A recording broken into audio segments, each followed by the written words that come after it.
আসসালামু আলাইকুম। যাই হোক, ওয়ালাইকুম। আজকে আমরা সবাই দেখতে পাচ্ছেন, সবাই আমরা বসছি রাত প্রায় 11টা বাজে, একটা বৈঠকে বসছি। এখানে মুর্শিদি গান একটা আরম্ভ হবো। তাই আমি আমাদের লালচাঁদ মামাকে অনুরোধ করছি একটা সুন্দর গান গাওয়ার জন্য।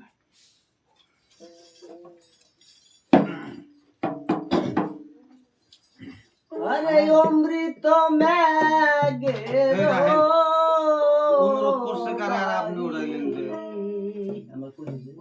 অমৃত ম্যাগের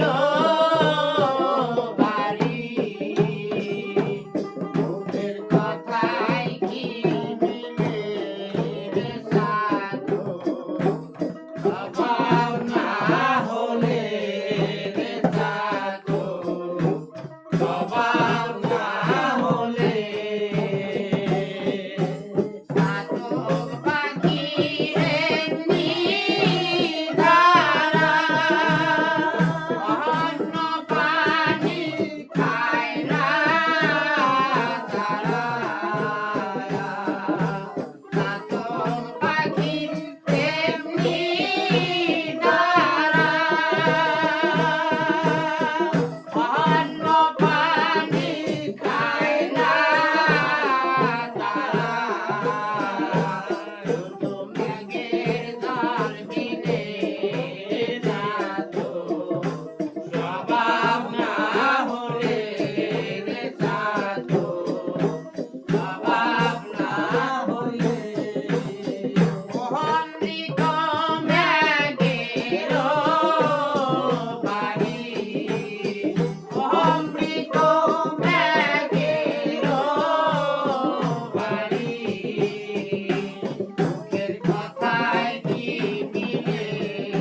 কথাই